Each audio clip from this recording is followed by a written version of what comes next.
അപകടത്തിൽ മരിച്ച കോട്ടയം സ്വദേശിയായ ദേവനന്ദന്റെ മൃതദേഹം വീട്ടിലെത്തിക്കുന്ന ദൃശ്യങ്ങളാണ് പ്രേക്ഷകർ ഇപ്പോൾ കാണുന്നത്. 5 പേരും സഹപാഠികളായിരുന്നു. ഒരുമിച്ചിരുന്ന് പഠിക്കാൻ തുടങ്ങിയിട്ട് മാസങ്ങളെ ആവുന്നുള്ളൂവെങ്കിലും അടുത്തടുത്ത് ഇടപഴകിയവരാണ്, അടുത്ത സുഹൃത്തുക്കളായി മാറിയവരാണ്.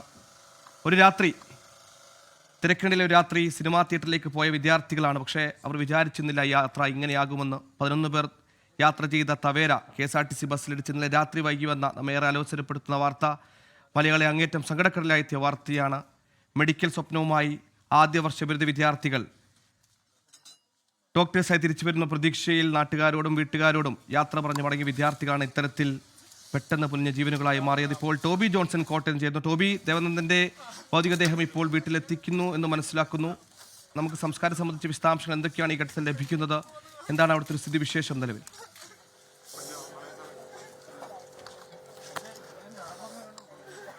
സുഹൈൽ, ദുഃഖസാന്ദ്രമായിട്ടുള്ള ഒരു അന്തരീക്ഷം, ഇങ്ങനെയൊരു മടങ്ങി വരവ് ഈ തറവാട്ട് വീട്ടിലേക്ക് ഉണ്ടാകുമെന്ന് ഇവിടെയുള്ളവരും അല്ലെങ്കിൽ വീട്ടുകാരും തന്നെ പ്രതീക്ഷിച്ചിട്ടുണ്ടാവില്ല. കാരണം 2 മാസം മുമ്പ് MBBS പഠനത്തിലേക്ക് കാലെടുത്ത് വെക്കുമ്പോൾ വലിയ സന്തോഷവും പറഞ്ഞറിയിക്കാൻ കഴിയാത്തൊരു സന്തോഷമുണ്ടായിരുന്നു ഈ തറവാട്ട് വീട്ടിലെ മുത്തശ്ശനും മുത്തശ്ശിക്കും അതുപോലെ തന്നെ മറ്റ് ബന്ധുക്കൾക്കും എല്ലാവർക്കും.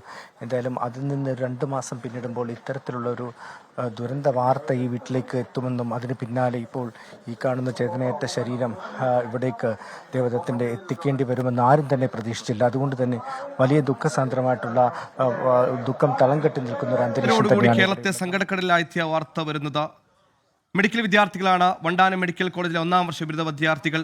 ഒന്നിച്ചൊരുമിച്ച് പഠിച്ച് തുടങ്ങിയിട്ട് മാസങ്ങളെ ആകുന്നുള്ളൂ. പക്ഷേ അവരുടെ സൗഹൃദങ്ങൾ അതങ്ങനെയായിരുന്നില്ല. അങ്ങേയറ്റം അവർ അടുത്തിടപഴകിയിരുന്നു, വളരെ അടുത്തടുത്ത് പോയിരുന്നു. അവർ ഒന്നിച്ചിരുന്ന് പഠിച്ചവരാണ്, ഏറെ സ്വപ്നങ്ങൾ നെയ്തെടുത്തവരാണ്. ആതുര സേവന രംഗത്തേക്ക് മിടുക്കരായ ഡോക്ടേഴ്സായി തിരിച്ചു വരുമെന്ന് നമ്മൾ പ്രതീക്ഷിച്ച മിടുക്കരായ 5 വിദ്യാർത്ഥികളാണ് നമുക്ക് അകാലത്തിൽ നഷ്ടപ്പെട്ടു പോയിരിക്കുന്നത്.